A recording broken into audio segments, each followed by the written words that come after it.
Be ready. 10 seconds to go.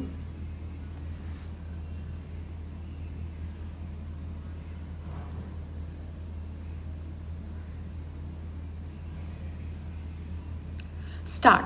Mr. Deputy Chairman, sir, I am extremely grateful to a very large number of honorable members who have participated in this discussion, which was initiated by Mr. Kapil Sibal.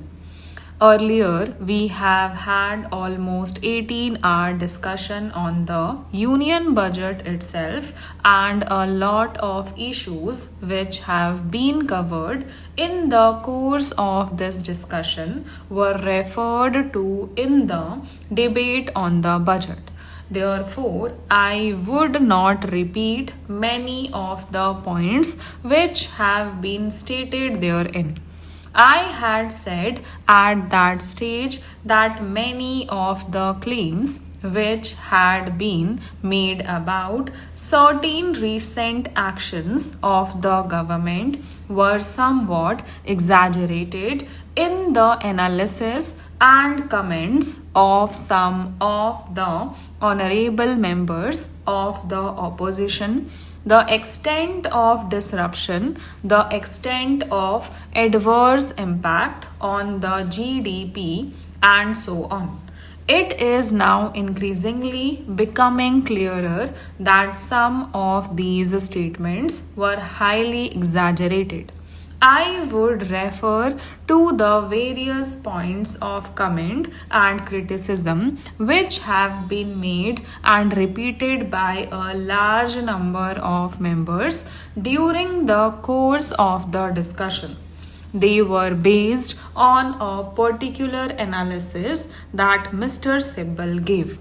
I would make just a minor sidelight of his speech only to show the extent of exaggeration.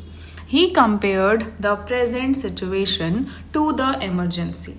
It is quite fashionable to do that, particularly by those who were otherwise supporters of the emergency. The extent of the exaggerated analysis was that during the emergency, the media was very independent and very critical of the government. I think this is rewriting history at its worst. His second analysis questions the very basis, and he gave detailed statistics and figures and said that we have so many urban households, so many rural households, so many below poverty line people, and so many women who cannot pay taxes. And therefore, the net analysis was that India appears to be a tax compliant society, and everybody in India who can pay taxes is probably paying taxes. And he said he is basing this on the 2011 census. Now, this was music to at least my ears. I had mentioned in the budget speech that our direct tax base is 3.7 crores. Sir, 99 lakhs out of these do not pay taxes. They declare an income below rupees 2.5 lakhs and around 1.95 crores declare an income less than 5 lakhs and so pay marginal tax. Now for above rupees 5 lakhs, you have 76 lakh people in different categories. The position of companies is also not very different.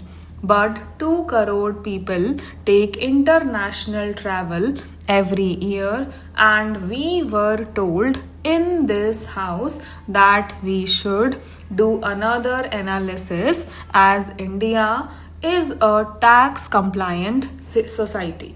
So I am presuming now that the whole hypothesis has been built on the basis that everybody who transacts in property only pays by check. Everybody who undertakes luxury expenditure only pays by check, and when elections are contested, the entire political funding is only declared money because by and large India is a highly compliant society. The entire assessment and a critique of the various provisions of the finance bill are really based on your erroneous hypothesis that everything is fine.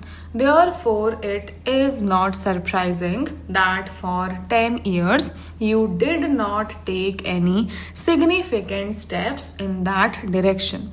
Therefore, we want to take action which may either want to have an assault on what is the shadow economy or the parallel economy itself.